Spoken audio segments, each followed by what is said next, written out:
The Jesus Storybook Bible. A New Beginning. Noah's Ark from Genesis 6 to 9.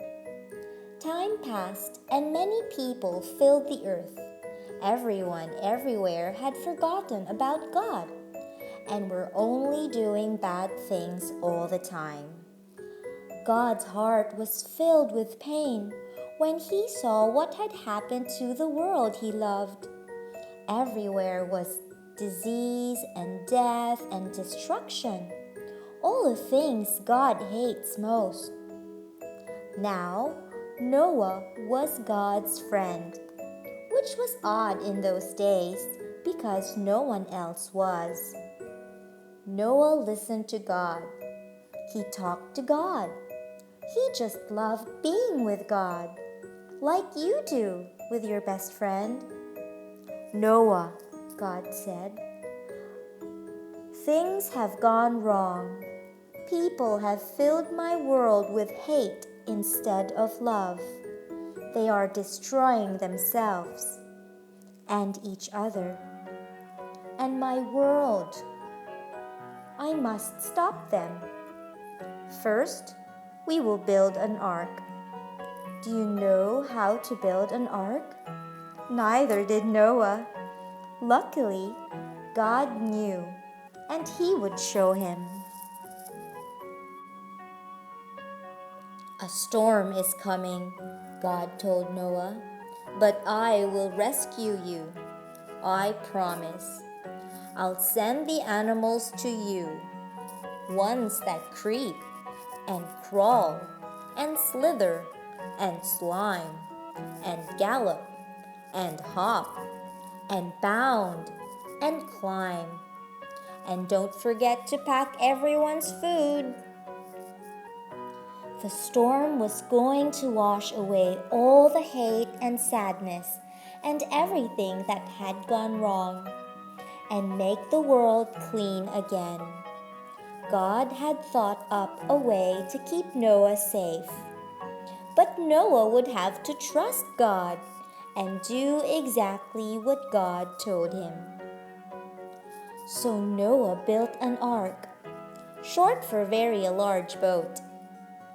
Noah's neighbors came out to watch and point and laugh because they didn't believe Noah about the boat or the storm or needing to be rescued. And Noah must have looked rather silly. His boat was in the desert. The desert was nowhere near the sea, and there wasn't even a cloud in the sky. Why would anyone need an umbrella, let alone a boat? But Noah didn't mind so much what other people thought. He minded what God thought. So he just did what God told him to do. When the ark was ready, God said, "All aboard!" And Noah's family and all the animals climbed inside. Then God shut the door. And it started raining for minutes. That joined up into hours. That joined up into days. That joined up into weeks and weeks. And the rain joined up into puddles. That joined up into rivers. That joined up into lakes. That joined up into a flood that covered the whole world.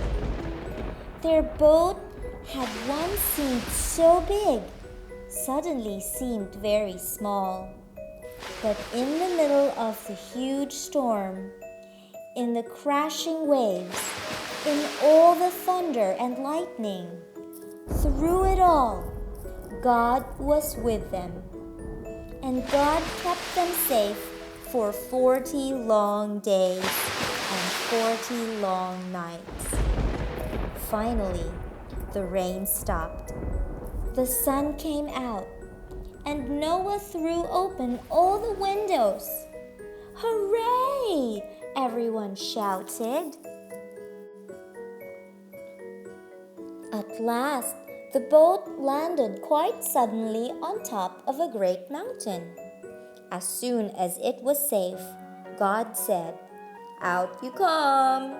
And so they did, everyone skipping and dancing onto dry land.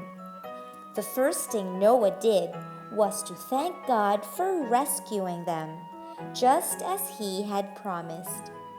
And the first thing God did was make another promise. "I won't ever destroy the world again."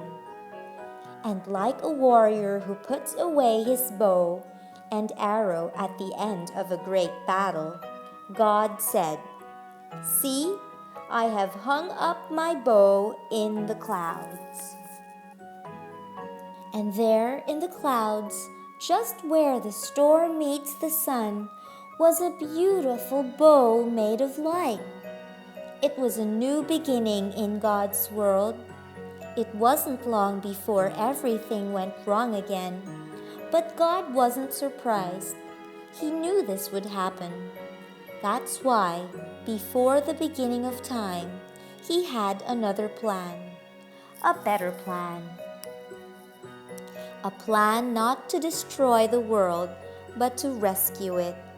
A plan to one day send His own Son, the rescuer. God's strong anger against hate and sadness and death would come down once more, but not on His people or His world.